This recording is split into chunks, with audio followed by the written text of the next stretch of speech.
أهلا بيكم في فيديو جديد. النهاردة هنتكلم عن كيف نزود شعور الأمان والطمأنينة في حياتنا أكتر. متنسوش لو عجبكم الفيديو تعملوا لي لايك، لو حابين تتابعوا الكونتنت اللي بقدمه متنسوش تعملوا لي سبسكرايب وسيبوا لي كومنت لطيف، ويلا بينا نبتدي. هتكلم معاكم على 3 تيبس أو 3 طرق تقدروا ان شاء الله تنفذوهم في حياتكم وتلاقوا شعور الامان والطمأنينة بيتدفق لحياتكم من جديد. طبعا للاشخاص اللي عندهم خوف وعندهم قلق، من خلال النقاط اللي احنا هنتكلم فيها النهاردة ان شاء الله شعور الامان هيبتدي يتدفق بسهولة، وعن طريقنا احنا مش عن طريق اشخاص ولا اي شيء خارجي يأثر فينا.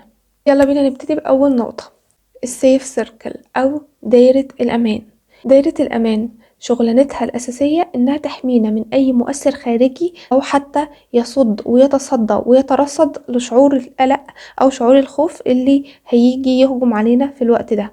فإحنا بنعملها لأماننا إحنا وسلامنا النفسي. شعور الأمان عموما من أقصى أنواع الشعور اللي بيفقدنا التوازن النفسي وبيفقدنا السلام النفسي. فمن خلال السيف سيركل هنقدر نوازن ما بين الحاجتين دول، هيبقى عندنا سلام نفسي وهيبقى عندنا اتزان كمان. هنعمل دايرة الأمان مكونة من 3 طبقات. أول طبقة الله سبحانه وتعالى، اللجوء ليه في كل أمر وفي كل عرقلة وفي كل مشكلة وفي كل موقف هنجري عليه، هو أول واحد. رقم 2 دايرة الأمان التانية أو اللاير التانية، هيبقى فيها أي شخص أنا بلجأ له وأي شخص ساعدني في الفترة اللي فاتت في أي مشكلة حصلت في حياتي، سواء كان موقف مشكلة أو حتى عرقلة برضو. المهم إن هيبقى فيها أشخاص موثوقين جدا جدا جدا وأقدر ألجأ لهم بعد الله سبحانه وتعالى. اللاير التالتة أو الطبقة التالتة هيبقى فيها أشخاص تانية ممكن إحنا نحطهم، سواء كانوا هم فعلا بيحسسونا بالأمان أو ما بيحسسوناش بالأمان. المهم إن الطبقة التالتة هيبقى فيها أشخاص إحنا هنلجأ لهم آخر حاجة، بمعنى إن إحنا أصلا لو لجأنا لهم في أول مشكلة أكيد هيخذلونا، أو إلى حد ما أنا مش واثق هل الأشخاص دي هتخذلني ولا لأ، فاحنا كده كده نبقى مطمنين وحاطينهم في الطبقة التالتة ومريحين دماغنا. فمخليين الطبقة الأولى هو الله سبحانه وتعالى، ومخليين الطبقة التانية الأشخاص اللي زودونا بشعور الأمان في الماضي ويقدروا فعلا يزودونا بشعور الأمان في المستقبل. في سؤال هنا مهم، وهو ليه حطيت الله سبحانه وتعالى في الطبقة الأولى؟ لأن احنا مخلوقين أصلا عشان نحتاج المساعدة ونطلب المساعدة من الله سبحانه وتعالى. يريد الله بكم اليسر ولا يريد بكم العسر، يريد الله ليخفف عنكم وخلق الإنسان ضعيفا. فاحنا بنلجأ لله بالضعف بتاعنا وبنحطه في أول طبقة، بحيث ان المشكلة ما تأثرش فينا، وحتى لو أثرت فينا يبقى الله سبحانه وتعالى هو المنقذ وهو المسعف لينا في الوقت ده، مش أي شخص تاني. اتوقع ان فعلا في أشخاص كتير قوي محتاجين الله، وفي أشخاص تانية ما عندهمش أصدقاء أو حتى معارف أو حتى أهل يقدروا يساعدوهم أو حتى بيستمدوا منهم شعور الأمان. فاحنا كده كده لازم نحط الله في أول الدايرة علشان هو ده اللي هنستمد منه شعورنا بالأمان، والله سبحانه وتعالى يستجيب لكل الأمور بدون تأخير، فليه ما نحطوش في أول الدايرة؟ والله سبحانه وتعالى أقرب لينا من البشر حتى لو هم قاعدين جنبنا في البيت، ونحن أقرب إليه من حبل الوريد. النقطة رقم 2 وهي الكتابة.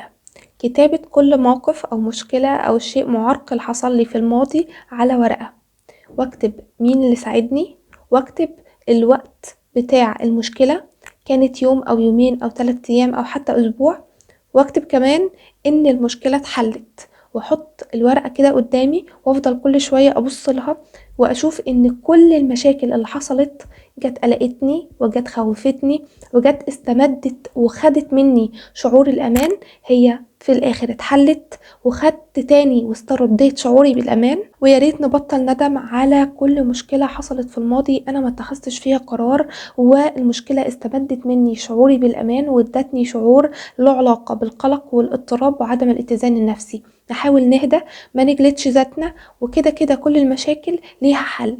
نفذوا بس السيف سيركل دي وانتوا ان شاء الله هترجعوا تستمدوا شعوركم بالامان تاني.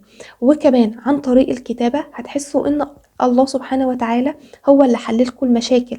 بمعنى ان ممكن ما تلاقيش شخص بعينه او حد من الاصدقاء او المعارف هو اللي حل المشكلة بنسبة 100%.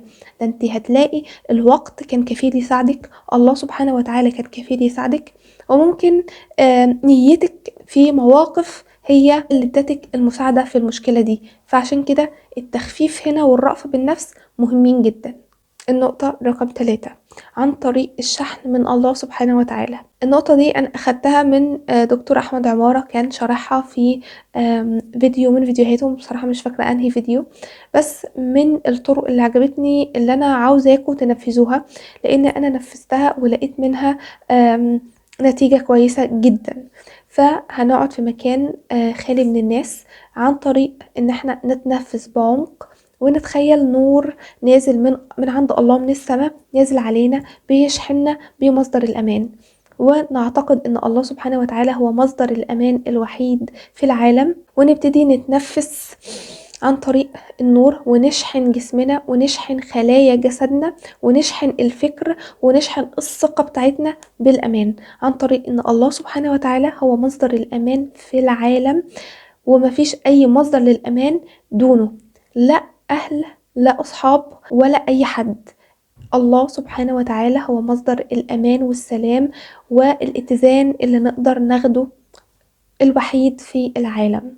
الطريقة دي أنا نفذتها ولقيت فيها نتائج جميلة جدا. أتمنى بس انتوا تنفذوها وتقولولي عملت معاكم ايه في الكومنتات. لحد هنا يبقى الفيديو خلص. أتمنى يا رب يكون الفيديو عجبكم. ما تنسوش تكتبولي في الكومنتات محتاجين تشوفوا ايه الفترة الجاية. أشوفكم في فيديو جديد. مع السلامة.